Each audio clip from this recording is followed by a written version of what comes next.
I'm going to guess what you're thinking when it comes to Social Security. I don't want to retire early and have everything relying on my portfolio, because if I retire at 55, I'm living off of my portfolio. I don't have Social Security yet. And then at 62, that's when I can turn it on.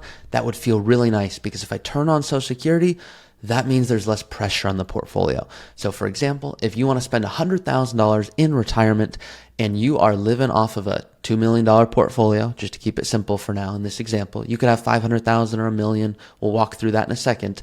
The risk is you're pulling from the portfolio. The portfolio doesn't do well because you don't get the returns you expect, and now your portfolio is going down faster than you would like. So what a lot of you want to do is turn on Social Security early, because if 30,000 can come from Social Security and you want to spend 100, that's only 70 needed from your portfolio. So that's what many of you are thinking. And it's not wrong, but it can yield a really massive tax mistake. And I'm going to show you that now.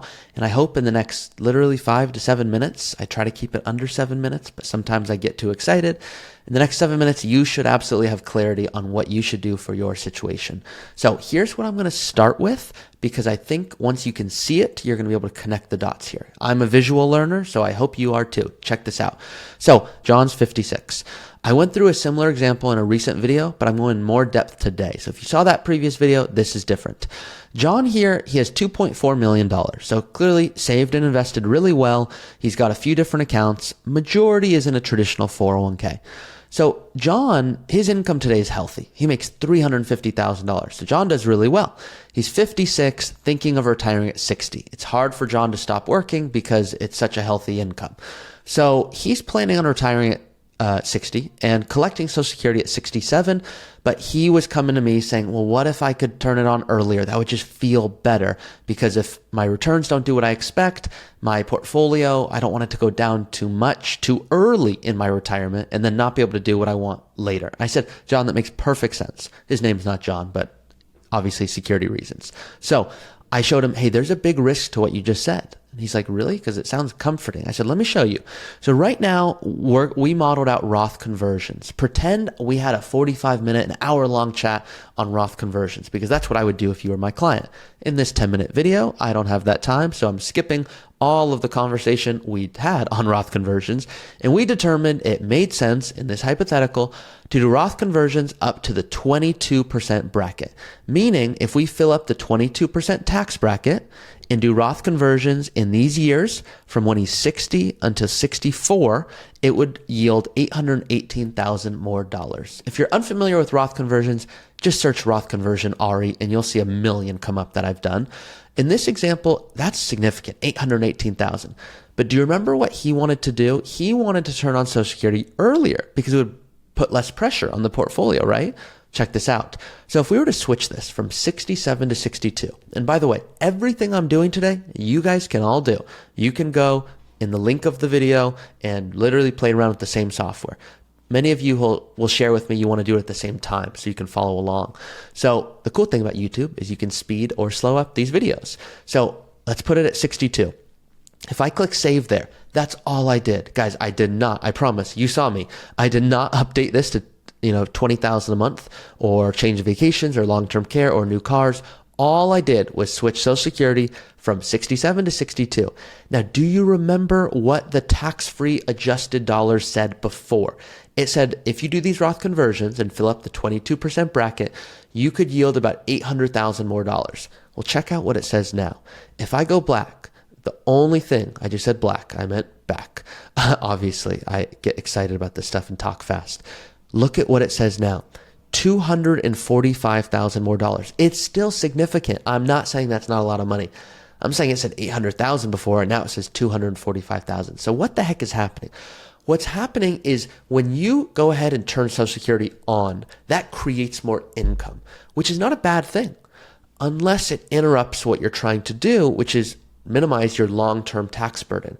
Because if you want to spend $100,000 a year and you turn on Social Security, so 30 is coming in, just using round easy numbers, and only 70 needs to come from your portfolio, that might sound good, but $100,000, you're already looking in a high tax bracket. In fact, I'll show you the exact tax bracket.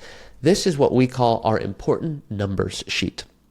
Now, you guys are going to see it on your screen right now. I'm going to pull this up for you, and this is going to clarify things for you. So I'm just pulling it up right now. So check this out. If you are single, which our case study is today, and you want to, for example, spend $100,000 and you're pulling that from Social Security and a 401k so that you can live, look where you'll be. You're almost filling up the 22% bracket, meaning you're in this bracket, 22%, you are at $100,000, and you can see here, you're $3,350 away from going to the 24% bracket. So pretend you want to spend $100,000 in retirement and you want to do Roth conversions to minimize your long-term tax burden. Well, the risk here is if you do Roth conversions, you're going to be paying taxes at 24%. Well, is that really that effective? If the goal is to minimize paying taxes in the future at, let's say, 30%, yeah, there's still a 6% delta there. But imagine if you didn't turn on Social Security in this example, and you wanted to still spend $100,000. Well, if you're pulling $100,000 partially from a brokerage account for just an example's sake here, you can see here, we have $476,000 of Microsoft stock with some big gains here. So if we were to pull from Microsoft stock, we are able to pay capital gains. Capital gains, that is a completely different tax bracket. It's down here. So the cool thing is we could pay it 0, 15, or 20%. But let's pretend you don't have Microsoft stock and you just have a brokerage account, and we're going to keep it real simple. You put $100,000 in and it grew to $110,000. So the majority of it is your own principal, and it got a little bit of growth.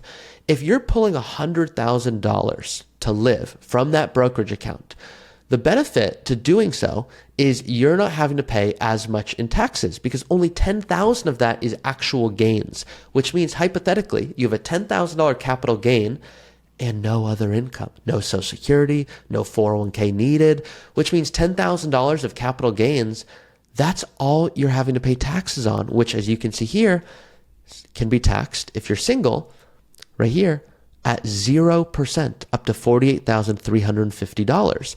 So let's just pretend that you say, that sounds awesome. You decide you want to do that and you have $10,000 that gets taxed at 0%. What that means is the remaining $38,350 of gains would be taxed at 0%, but you don't have that. Once again, you only have $110,000 in this hypothetical brokerage account, which means everything else comes from your 401k. So if you pull $10,000 of gains, you are actually ending up with $100,000. Once again, you bought something for 100 and went to 110. You get 100, you just paid 10,000 in gains, which means you have enough money to live that year. You have $100,000. The only thing you have is a $10,000 capital gain, which you pay 0% taxes on. So now imagine you want to do Roth conversions. Guys, Roth conversions, now you're looking at the 10%, the 12, the 22. These are the brackets that you're paying Roth conversions at. You'll pay a small portion at 10%. You'll pay a portion at 12. You'll pay a portion at 22. All of this is way more effective than paying all of your taxes at the 24% bracket. So I'm sharing this with you because when you execute Roth conversions, it makes a big impact to your bottom line. I'm talking about hundreds of thousands of dollars at the end of the day. So if we go back and switch this, let's take a reminder here because I know I went through a lot. But if we go back to the tax strategies, what does it say right now? It says if you do a little bit of Roth conversions and fill up the 22% bracket, you'll end up with $245,000 more dollars, which is good. But if we were to go back and just switch this to age 70, boom, that's all I did, is I'm telling John to delay, which by the way, I'm not saying John should do this. You should take into consideration your health. If you knew you were going to pass away at 75, you probably don't want to wait to collect till 70. You would have only collected for 5 years. Yes, a larger amount, but only 5 years. So this is one factor out of hundreds that I'm bringing up today. So please remember that. Don't watch this video and just do a Roth conversion. Make sure you are working with a professional because this is powerful stuff. But guys, look at what it says now. Do you remember what it said before? It said 200,000.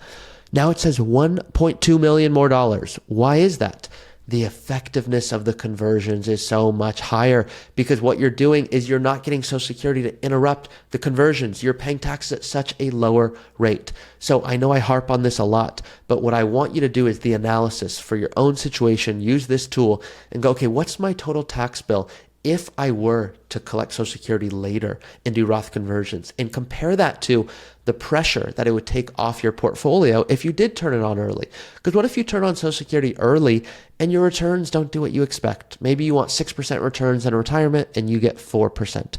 Well, you might run that analysis and go, well, I don't really need to do that many Roth conversions. I would rather sleep better by turning on Social Security earlier. Well, guess what I would say in that case? Do it. The point in life is not to execute the best conversion.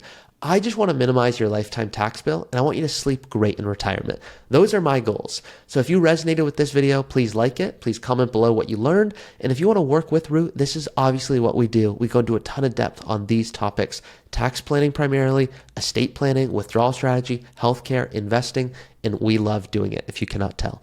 That's it for this video. I'll see you guys next time.